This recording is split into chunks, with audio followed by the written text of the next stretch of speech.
Hello friends, welcome to यरकन फड्डा classes. और आज जो है हम पॉलिटी जो 6 क्लास की हमारी एनसीईआरटी है उसका यूनिट सेकंड का पहला चैप्टर जो है यानी कि थर्ड चैप्टर हम लोग शुरू करेंगे कक्षा 6 की एनसीईआरटी के लिए, जो कि राज्य व्यवस्था से संबंधित है, जिसमें हम गवर्नमेंट के बारे में पढ़ेंगे। सरकार कैसे फॉर्म होती है, उसके क्या क्या एस्पेक्ट होते हैं और ज़रूरत क्यों पड़ती है हमें उस चीज़ की।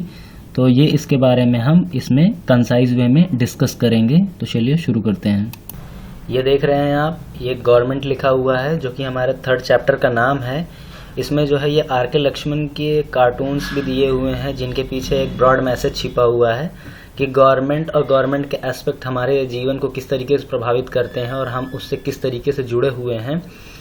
ठीक है, यहाँ पर आर.के. लक्ष्मण का एक कोड भी लिखा हुआ है जिसमें ये लिखा है कि एक कार्टूनिस्ट यानी कि एक जो चित्र बनाने वाला, जो कैरिकेचर बनाने वाला होता है, उसका लोकतंत्र में मुख्य काम ये होता है कि वो जो है जो भी हमारे नेता हैं, जो भी व्यक्ति के द्वारा चुने गए नेता हैं, उनको सही तरीके से क्रिटिसाइज करना और उनकी उन गलतियों को निकालना जिनके लिए वो चुने गए हैं लेकिन वो काम नहीं कर रहे हैं। तो पॉलिटिकल लीडर्स को जो है कंस्ट्रक्टिव क्रिटिसिज्म की ज़रूरत है। ये आर.के. लक्ष्मण का कोट है जो कि एक बड़े व्यंग्यकार और कार्टूनिस्ट रहे हैं इंडियन पॉलिटिक्स में, खास करके नेहरू टाइम में इन्होंने काफ़ी काम किया है। अब देखिए, व्हाट इज़ गवर्नमेंट, गवर्नमेंट क्या है।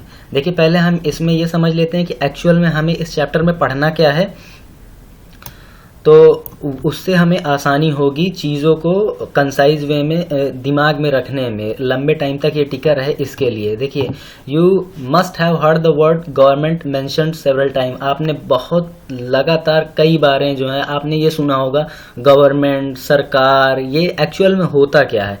In this chapter you will learn about what government is.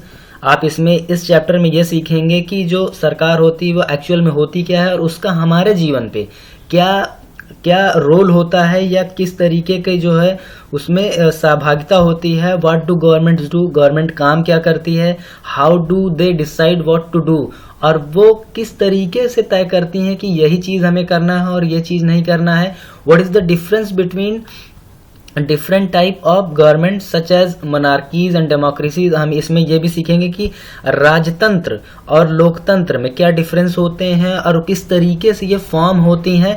तो इस चैप्टर को जो है पूरी तरीके से समझने के लिए आप ये वीडियो जो है पूरे एंड तक देखें, और इसमें काफ़ी जो है आपको अच्छे एस्पेक्ट्स भी मिलेंगे समझने और सीखने के लिए। देखिए, इसमें लिखा हुआ है कि every country needs a government.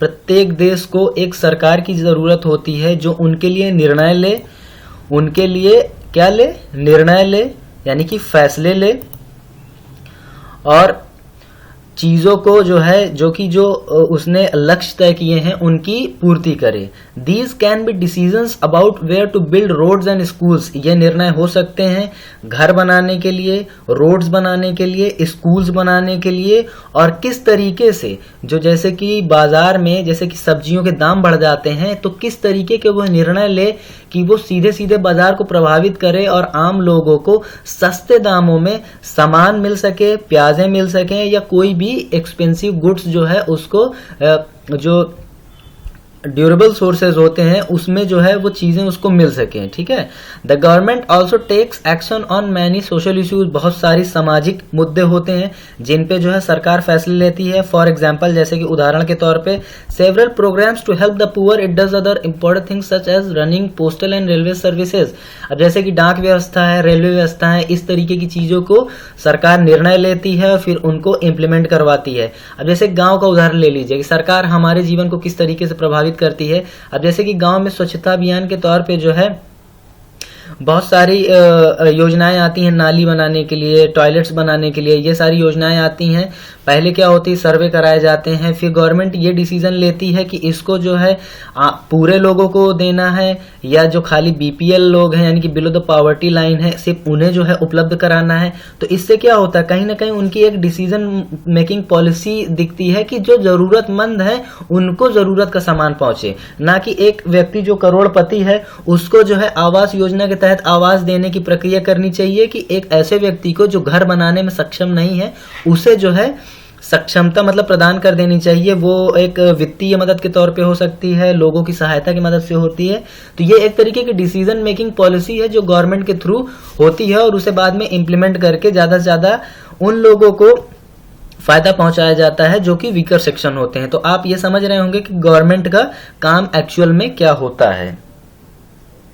अब गवर्नमेंट का काम जो है, जो वृहद जो एस्पेक्ट है उस पे क्या होता है, उस पे जैसे कि हम लोग देखेंगे कि government also has the job of protecting the boundaries of the country and maintaining peaceful relation with other countries. अब क्या होता है कि जब एक देश के लेवल पे, अभी क्या कर रहे थे, अभी हम सामाजिक स्तर पे थे, लोकल लेवल पे बात कर रहे थे, अब हम जो है नेशनल लेवल पर बात करेंगे कि सरकार का काम क्या होता है, सीमाओं की रक्षा करना भी इसका काम होता है।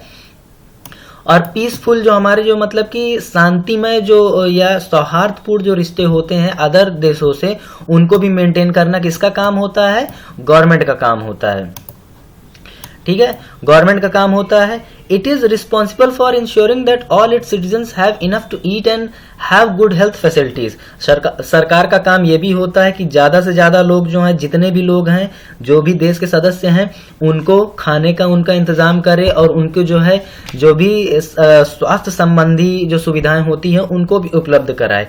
ताकि जैसे कि अभी वर्तमान में जैसे पेंडेमिक्स चल रही है तो गवर्नमेंट ने जो है सारे लोगों को जो है फ्री हेल्थ फैसिलिटीज जो है प्रोवाइड करा रखी हैं, ताकि ज्यादा से ज्यादा लोगों को जो है इसके साथ माध्यम से टेस्ट हो सके और उनको जो है डिस्चार्ज किया जा सके और फिर से वो ठीक हो सके। ठीक है, when there are natural disasters like the tsunami और earthquake, it is the government that mainly organises aid and assistance for the affected people.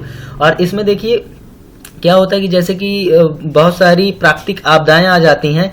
प्राकृतिक आपदाएं के आने पर क्या होता है, प्राकृतिक आपदाएं जब आती हैं तो पूरा जो हमारा जान माल की जो जिस तरीके की हानि होती है उसमें भी ज्यादा से ज्यादा जो है शॉक ऑब्जर्वर के तौर पे जो है गवर्नमेंट काम करती है कि ज्यादा से ज्यादा समस्याओं का तुरंत समाधान करे एक बड़े स्तर पर और लोगों को सुरक्षित स्थान पर पहुंचाए और उनकी सुरक्षा भी करे।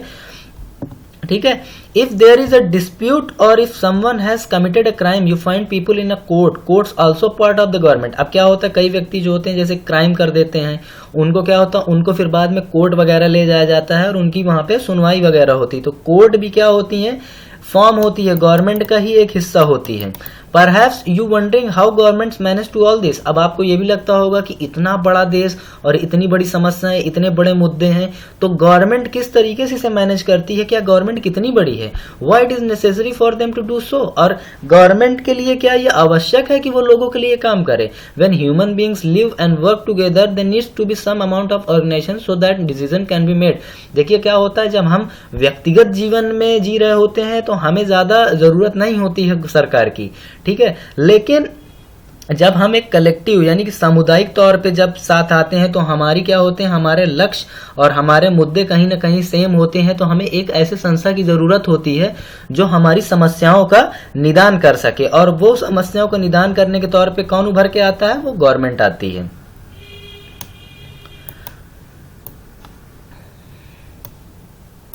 अब देखिए, some rules have to made that apply to everyone. कुछ कानून होते हैं जो सारे लोगों के लिए एप्लीकेबल होते हैं, यानी सब लोगों पे लागू होते हैं। For example, there is a need to control resources and protect the territory of a country. अब देखिए क्या होते हैं, जिस तरीके से हमारे जो संसाधन है उनको सुरक्षित करना और जो बॉर्डर की सिक्योरिटी होती है वो सब लोगों के लिए जरूरत है, जितने भी भारत के अंदर रह रहे हैं। तो क्या होता है, एक जो सेंट्रल जो अथॉरिटी होती है वो गवर्नमेंट के तौर पर जरूरत होती है। Governments do this on behalf of their people by exercising leadership. अब क्या होती है, गवर्नमेंट जो होती है लोगों की जगह पर यानी कि लीडरशिप जो अगुवाकार के तौर पे या नेता के तौर पे ये काम करती है। टेकिंग डिसीजंस, वो फैसले लेती है और उन नीतियों को जो फैसले के माध्यम से लिए गए हैं उनको इम्प्लीमेंट भी करती है। लेवल्स ऑफ गवर्नमेंट को भी बारे में भी अब बात करेंगे। Now that you know that the government is responsible. अब देखिए जैसे कि ये क्या है, ये सुप्रीम कोर्ट है, ये पार्लियामेंट है, ये रेलवे वगैरह है, ये सब गवर्नमेंट के अंडर में है। ठीक है, ये some examples of institution that are part of the government. ये सारे जो हैं, जो पब्लिक सेक्टर यूनियंस होती हैं जिन्हें पीएसयूज कहा जाता है, ये सारी क्या होती हैं, गवर्नमेंट के अधीन होती हैं और गवर्नमेंट के बताए जो उनके तरीके होते हैं, उनकी जो पॉलिसी होती है उसके तहत कार्य करती हैं। देखिए, many different things can you think of how it manage to all this thing. अब बहुत सारी चीजें होती हैं जिनको मैनेज करने के लिए बहुत सारे तरीके होते हैं अलग अलग। The government works at a different level. अब गवर्नमेंट क्या है, अलग अलग स्तर पर अलग अलग कार्य करती है। लोकल लेवल पर जो उसका काम करने का तरीका होता है वो अलग होता है, स्टेट पे अलग होता है और नेशनल लेवल पे अलग होता है, ठीक है। Then local level means your village. Local level का मतलब क्या होता है, क्षेत्रीय, ठीक है। जो हमारा ये लोकल लेवल है, क्षेत्रीय लेवल होता है। जैसे कि एक जिला के स्तर पर देखा जाए, एक गांव के स्तर पर देखा जाए तो वो लोकल या लोकेलिटी कहलाता है। द स्टेट लेवल का मतलब होता है राज्य स्तर पर होता है, और स्टेट लेवल का मतलब होता है देश के ऊपर। जैसे हरियाणा और असम के स्तर पर अगर कोई फैसला या कोई नीति बनाई जा रही है तो उसे क्या कहा जाएगा, उसे कहा जाएगा कि स्टेट लेवल पर ये नीति बनाई जा रही है। Later in this book you will read about how local level government functions. अभी क्या है, हमारे आगे के जो चैप्टर हैं जिसमें हम पंचायती राज व्यवस्था के बारे में पढ़ेंगे, तो उसमें आपको मैं विद डिटेल जो है डिस्कस करूंगा कि लोकल लेवल गवर्नमेंट क्या होती है, कैसे फॉर्म होती है, कैसे काम करती है। अब ये देखिए, जैसे कि यह मैप देख लीजिए। अगर मैप के थ्रू मैं आपको लोकल लेवल और स्टेट लेवल और सेंट्रल लेवल समझा देता हूँ। देखिए जैसे कि आप ये लखनऊ का इलाका है, ठीक है। अब ये खाली आप लखनऊ के इलाके पर अगर आप काम करेंगे तो क्या कहलाएगा, ये लोकल लेवल कहलाएगा। देखिए, लेकिन अगर आप ये उत्तर प्रदेश के लेवल पे काम करेंगे पूरा, ठीक है, ये आप जैसे देखिए मैं जैसे ये पेंट कर रहा हूं, आप जब ये स्टेट लेवल के बेसिस पे आ जाएंगे और आप जब पूरे भारत की टेरिटरी के लेवल पे काम करना चाहेंगे तो वो क्या कहलाएगा, आप कहलाएगा कि कंट्री लेवल या नेशनल लेवल पर आप काम कर रहे हैं। इसमें आपका पूरा भारत आपका हिस्सा बन जाएगा, ठीक है। अब हम लोग आगे देखते हैं। ये देखिए एडमिनिस्ट्रेटिव डिवीजन्स भी होते हैं, यानी छोटे छोटे भागों में विभाजित कर दिया जाता है ताकि ज्यादा से ज्यादा लोगों को, जो जितनी भी स्कीम्स बन रहे हैं, प्लान्स बन रहे हैं, योजनाएं बन रहे हैं, उनसे ज्यादा से ज्यादा लोगों को मदद मिल सके। तो इसके बारे में यहाँ पे बातचीत हो रही है, ठीक है। ये मतलब कि आपको मैंने एक तरीके का समझाया कि लोकल लेवल क्या होता है, स्टेट लेवल क्या होता है और नेशनल लेवल क्या होता है। अब हम आ जाएंगे लॉज एंड द, जो हमारा कानून है, ये देखिए लॉज एंड द गवर्नमेंट, यानी कानून और सरकार किस तरीके से कोलैबोरेट करते हैं सामाजिक व्यवस्था को बेहतर बनाने के लिए। द गवर्नमेंट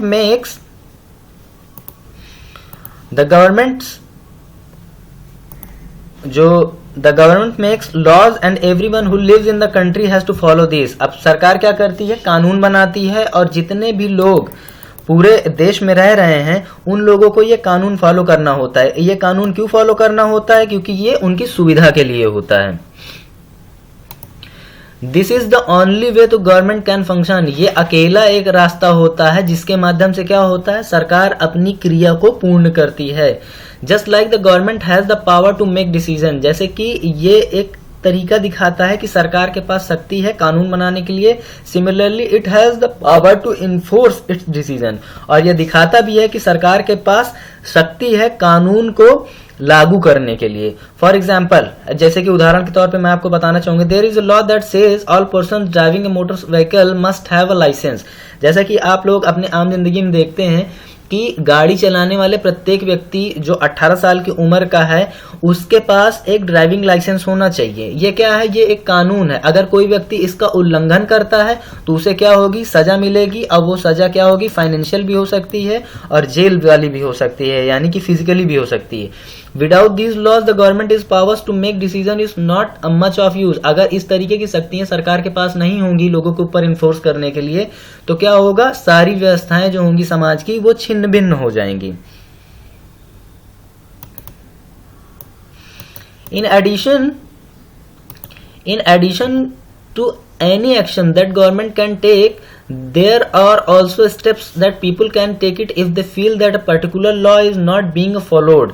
अब क्या होगा कि इस तरीके के कानूनों के बारे में भी यहाँ पे चर्चा करेंगे कि person feels, for example, that they were not hired for a job because of their religion or caste, he or she may approach this court and claim that the law is not being followed. The court can then give orders about what should be done.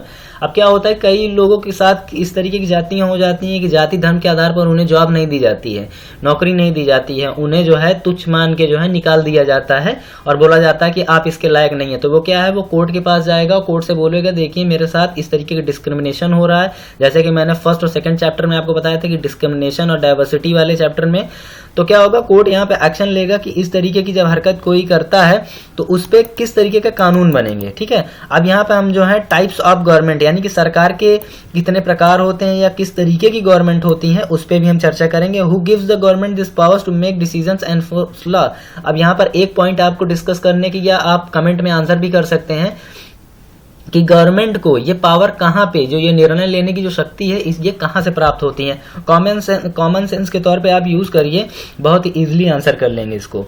The answer to this question depends on the type of government there is in a country. अब ये answer जो है depend करता है कि हमारे देश में किस तरीके की सरकार है या किस तरीके का प्रशासन है।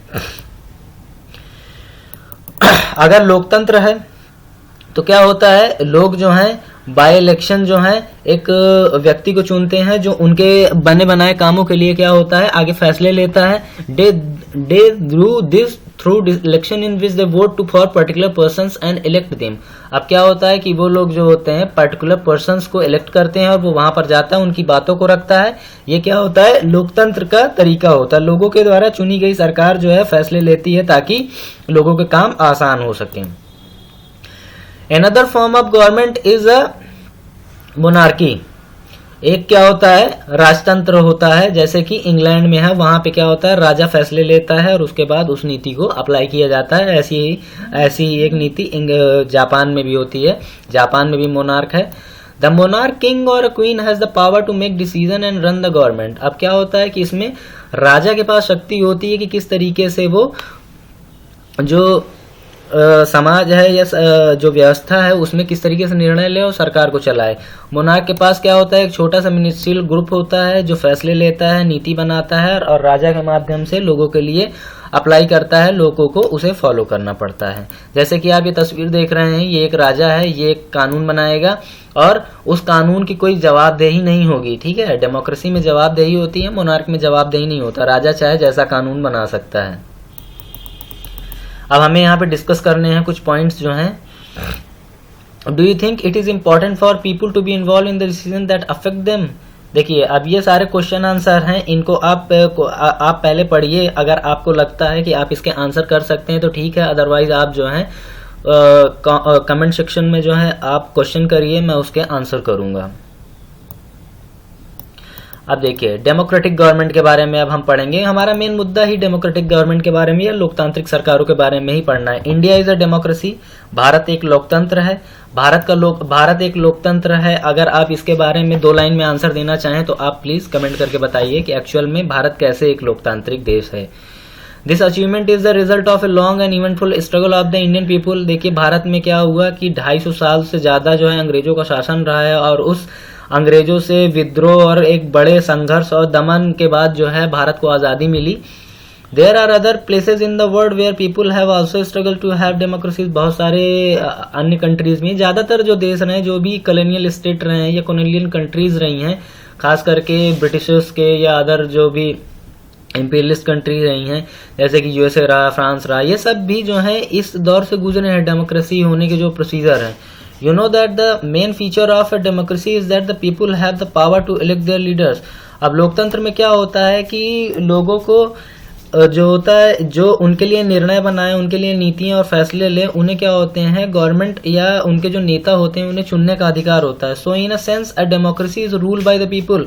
और अगर आप थोड़ा सा डीप में जाएं तो आप समझेंगे कि लोकतंत्र में एक्चुअल में लोगों का ही शासन होता है जो पीछे से शासन करते हैं, क्योंकि उनके द्वारा एक व्यक्ति चुना जाता है और वो जो है जाके पद पद को धारण करता है, फिर जो है फैसले लेता है। लेकिन जब अगर 5 साल के अंदर, जैसे 5 साल 2 साल के अंदर वो व्यक्ति जो है, जो लोगों के मतलब एक्सपेक्टेशंस हैं, जो लोग जो है उससे आशाएं रखते हैं, अगर वो उसके खिलाफ जाके काम करता है तो अगले बार जब चुनाव होगा तो उसे उसके पद से हटा दिया जाता है। यही होता है लोकतंत्र। The basic idea is that the people rule themselves by participating in the making of these rules. तो अब आप जो है इसमें बेसिक आइडिया डेमोक्रेसी में आप समझ लीजिए कि जो लोग कानून बनाएंगे वो लोग क्या है, आम लोगों के द्वारा ही चुनकर वहां तक पहुंचे। आप जैसे कि ये तस्वीर में देख रहे हैं, वृद्ध व्यक्ति जो हैं, ये वृद्ध व्यक्ति क्या कर रहे हैं,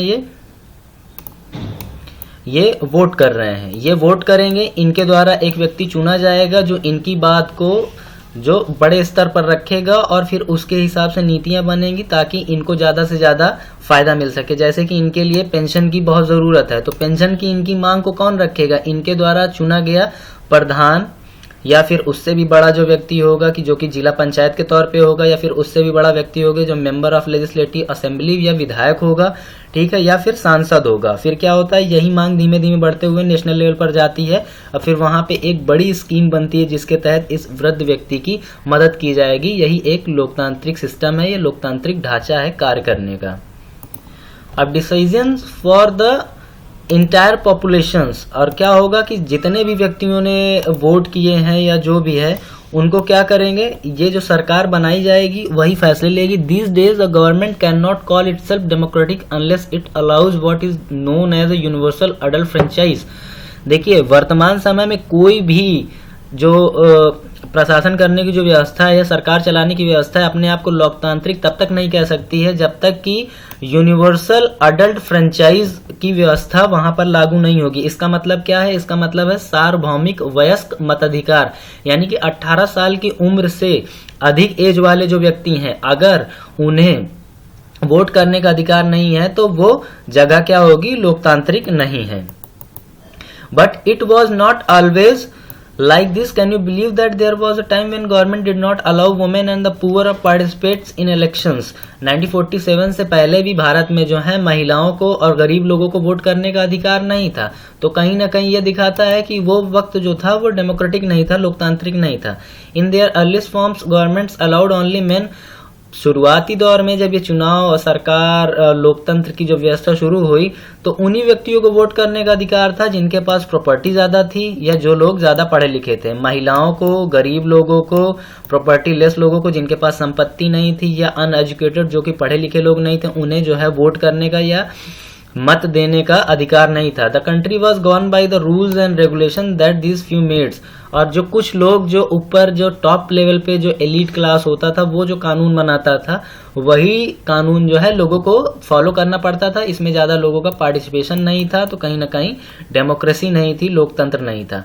इन इंडिया बिफोर इंडिपेंडेंस, आजादी से पहले भारत में small minority was allowed to vote and therefore came together to determine the faith of majority. बहुत ही छोटा सा भाग था पूरे भारतीयों का, भारतीय लोगों का जिन्हें वोट करने का अधिकार था, और उन्हीं थोड़े से लोगों के द्वारा बनाए गए कानून को पूरे भारत में पूरे मेजॉरिटी पे लागू किया जाता था, जिसका कोई खास मतलब नहीं होता था डिसीजन मेकिंग पॉलिसी में। Several peoples including Gandhi ji were shocked at the unfairness of the practice. And अब जब क्या हुआ कि जब संघर्ष, भारतीय स्वतंत्रता संघर्ष हुआ तो गांधी जी लोग शॉक्ड हो गए क्योंकि उन्हें जो है इस तरीके के राइट्स नहीं दिए जा रहे थे। तो इसके लिए बड़े स्तर पर मुहिम चलाई गई और मांग की गई। Writing in the general young India in 1931 यानी कि 1931 में जनरल यंग जो एक मैगजीन थी, पत्रिका थी, उसमें गांधी जी ने कहा या लिखा, I can not possibly bear the idea that a man who has got a wealth should have the vote, but that a man who has got character but no wealth और literacy should have no vote, और that a man who works honestly by the sweat of his brow day in and day out should not have the vote for the crime of being a poor man. तो उसमें उन्होंने ये कहा कि किसी व्यक्ति को सिर्फ खाली वोट का अधिकार सिर्फ इस वजह से नहीं दिया जाएगा क्योंकि वो जो है रिच है और वो पढ़ा लिखा है, और उस व्यक्ति को वोट करने का अधिकार नहीं दिया जाएगा जो कि पढ़ा लिखा नहीं है या गरीब है या जो सिर्फ खेती करता है, मजदूरी करता है। तो उसको, क्योंकि उसका गरीब होना उसका अपराध नहीं है, गरीब व्यक्ति को भी वोट देने का उतना ही अधिकार होना चाहिए जितना कि नॉर्मली एक लिटरेट और एजुकेटेड और रिच पीपल को होना चाहिए। तो ये गांधी जी की मांग थी जो कि उन्होंने यंग जर्नल में जो है लिखा भी था इसके बारे में। तो आपको फाइनली समझ में आ गया होगा कि गवर्नमेंट क्या होती है, गवर्नमेंट किस लिए बनाई जाती है, गवर्नमेंट का मेन ऑब्जेक्टिव क्या है बनने का, गवर्नमेंट कितने टाइप की होती हैं, जो मतलब कि बड़े स्तर पे जो 2 टाइप्स होते हैं उनके बारे में मैंने आपको बताया। और फिर गवर्नमेंट बनने के साथ एक जो सबसे इम्पोर्टेंट एस्पेक्ट होता है जिसे बोलते हैं यूनिवर्सल अडल्ट फ्रेंचाइज, जिसे सार्वभौमिक वयस्क मताधिकार हिंदी में कहा जाता है, यानी कि 18 साल से ऊपर वाले को वोट देने का अधिकार। तो ये 5 बड़े बड़े जो है एस्पेक्ट्स जो है मैंने इस 3rd चैप्टर में डिस्कस किए हैं। कि आई होप को आपको ये वीडियो अच्छा लगा होगा।